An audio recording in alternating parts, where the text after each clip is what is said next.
పెద్దలు గౌరవనీయులు పవన్ కళ్యాణ్ గారిని మాట్లాడాల్సిన కోరుతున్నాను.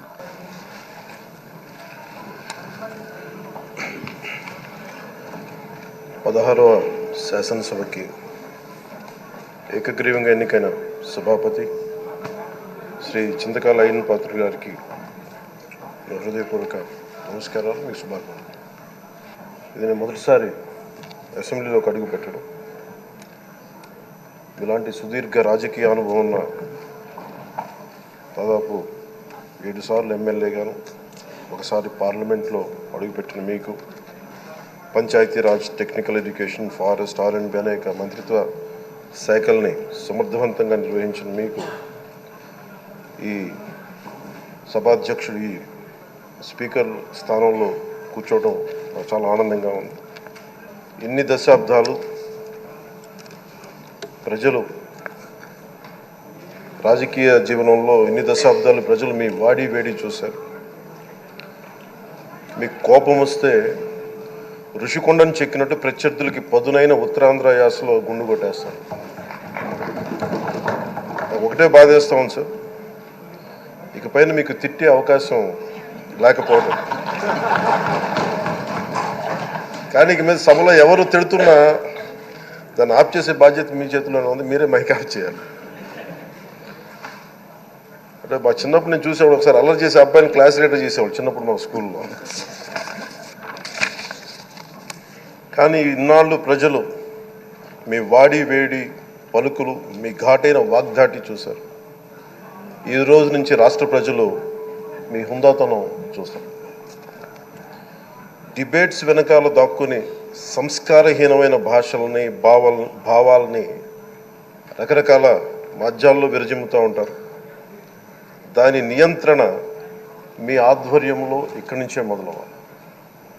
ఇందాక సభానాయకులు గౌరవ ముఖ్యమంత్రి శ్రీ చంద్రబాబు నాయుడు గారు చెప్తారు, ఆడబిడ్డలు ఏ విధంగా నలిగిపోయారు ఈ రాష్ట్రంలో గత 5 సంవత్సరాల్లో. చిన్న లేదు, పెద్ద లేదు, ఎవరని లేదు. ఎవరన్నా సరే ఒక మాట మాట్లాడితే వాళ్ళు వ్యక్తిగతంగా దూషణ, సోషల్ మీడియాలో వాళ్ళని క్యారెక్టర్ అసాసినేట్ చేయటం, వాళ్ళు పెద్ద నాయకులు కావచ్చు, కార్యకర్తలు కావచ్చు, లేదా వాళ్ళకి ఎదురు తిరిగి ఒక ఒపీనియన్ చెప్పి ఎవరైనా సగటు మనిషి కూడా కావచ్చు, అది ఇక్కడితో ఈ రోజు నుంచి ఆగిపోవాలి అధ్యక్ష. అది మీ ఆధ్వర్యంలోనే మొదలవ్వాలి. గత ప్రభుత్వం తాలూకు సభ జరిగిన విధానం చూస్తే ఈ వ్యక్తిగత దూషణ ఇవన్నీ చాలా ఇబ్బంది పెట్టే ప్రజలు. ఈ రోజున వాళ్ళకి 11 సీట్లకు పరిమితం అయ్యారు, ఈరోజు లేరు, ధైర్యం లేదు వాళ్ళకి. విజయాన్ని తీసుకోగలిగారు కానీ ఓటమిని కూడా ధైర్యంగా కూర్చుకునే వాళ్ళకి స్థాయి లేదు, వాళ్ళకి పారిపోయారు ఇక్కడి నుంచి. భావంలో ఉండే తీవ్రత భాషలో ఉండాల్సిన అవసరం లేదు. భాష మనుషుల్ని కలపడానికి కానీ విడగొట్టడానికి కాదు. భాష విద్వేషం రేపడానికి కాదు, పరిష్కరించడానికి. ఎంత జటిలమైన సమస్య అయినా, భయంకర సమస్య అయినా చర్చల ద్వారా పరిష్కరించుకోవడానికి కానీ వివాదం సృష్టించడానికి కాదు. ఈ సభ ఉన్నది అందుకు.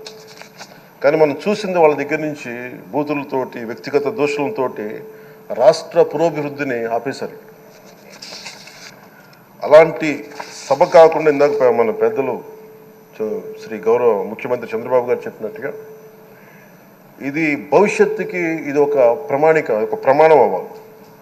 2047 వరకు ఇంత అద్భుతమైన స్థానంలో మనకి ఆంధ్రప్రదేశ్ తెలుగు జాతి ఉన్నత స్థాయికి వెళ్ళాలంటే ఈరోజు మనం వేసే ప్రతి అడుగు అది భవిష్యత్ తరాలకు ఒక నిర్దేశక ఒక టచ్ స్టోన్గా ఉండిపోవాలి, గిట్ రాయిగా ఉండిపోవాలి. ఈ రోజున ఈ సభలో ఉన్న గౌరవ సభ్యులందరూ చట్టాలు చేయడానికి ఉన్నారు, చట్టాలు ఉల్లంఘించడానికి కాదు.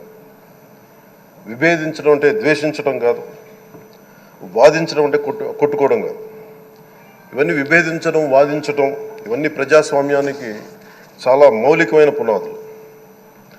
ఆంధ్రప్రదేశ్ ఆవిర్భావం జరిగి అసలు భాషా ప్రయుక్త రాష్ట్రాల ఆవిర్భావమే మన ఆంధ్ర రాజ్యంతో మొదలైంది. అమరజీవి పొట్టి శ్రీరాములు గారి బలిదానం మీద మన రాష్ట్రం పుట్టింది. 56 రోజులు తిండి తిప్పలు తినకుండా నరకం అనుభవిస్తూ ఆయన బలైపోయారు. ఆయన మరణానికి చేరువవుతూ ఆమరణ నిరాహార దీక్ష చేసిన ప్రతిరోజు మనకి దాదాపు ఈ సుదీర్ఘమైన 6 దశాబ్దాల కాలం 1.5 సంవత్సర కాలం అంటే ఆయన ప్రతిరోజు చావుకు చేరువవుతూ భోజనం లేకుండా ఆయన గడిపిన ప్రతిరోజు మనకి 1.5 సంవత్సర కాలం. అలాంటి నేపథ్యంలో అలాంటి మహోన్నతుడు శ్రీ పొట్టి శ్రీరాములు గారి త్యాగాన్ని కనుక మనం ఈ సభలో ప్రజా సంక్షేమం కోసం మాత్రమే చర్చలు జరగాలి, వాదోపవాదాలు హద్దులు దాటకుండా ఉండాలి, వ్యక్తిగత దూషణకి తావివ్వకుండా ఉండాలి. అలా కాకుండా గత ప్రభుత్వంలాగే ఈ సభని తిట్లకి బూతులకి కొట్లాటకి వాడితే ప్రతి నిమిషం పొట్టి శ్రీరాములు గారి బలిదానాన్ని అవమానం చేసినట్టే. ఒక గొప్పవాడు, ఒక మహానుభావుడు బతికినప్పుడు మాత్రమే కాదు, చనిపోయిన తర్వాత కూడా కొన్ని తరాలు ఉపయోగపడతారని నిరూపిస్తారు. అలాంటి కోవకు చెందిన మహానుభావులు ఆంధ్ర రాష్ట్ర సృష్టికర్త, భాషా ప్రయుక్త రాష్ట్రాలకు శ్రీకారం చుట్టిన ద్రష్ట, అమరజీవి శ్రీ పొట్టి శ్రీరాములు గారి స్మృతిలో ఒక విలువలతో కూడిన ఒక సత్సాంప్రదాయాన్ని తెరలేపుతూ మీ ఆధ్వర్యంలో ఈ సభ జరగాలని, ఈ 5 ఏళ్ల ప్రజాప్రస్థానంలో ఈ విలువైన 5 ఏళ్ళు రాబోయే తరానికి గొప్ప భవిష్యత్తునిచ్చేలా, అన్నం పెట్టే రైతుకి, కౌలు చేసుకునే రైతుకి, రైతు కూలీకి అండగా ఉండేలా, మహిళలకి భద్రతతో పాటు ఉన్నత స్థాయికి ఎదిగేలా, ప్రభుత్వ ఉద్యోగులకి భద్రత కల్పించేలా, పశువు పక్షి ప్రకృతి సర్వజనులందరికీ కూడా మతాలకి ప్రాంతాలకి అతీతంగా సుభిక్షంగా అభివృద్ధి పదంలో ఆంధ్రప్రదేశ్, ఆంధ్ర రాజ్యం అద్భుతమైన ప్రగతి సాధించేలా ఈ చర్చలు సాగాలని కోరుకుంటూ, సభాపతి అయ్యన్న పాత్రుడి గారికి మీ ఆధ్వర్యంలో ఈ సభ ఒక సరికొత్త సాంప్రదాయానికి, సత్సాంప్రదాయానికి ఇది తెరతీయాలని కోరుకుంటూ మీకు మరోమారు శుభాభినందనలు తెలియజేసుకుంటాను.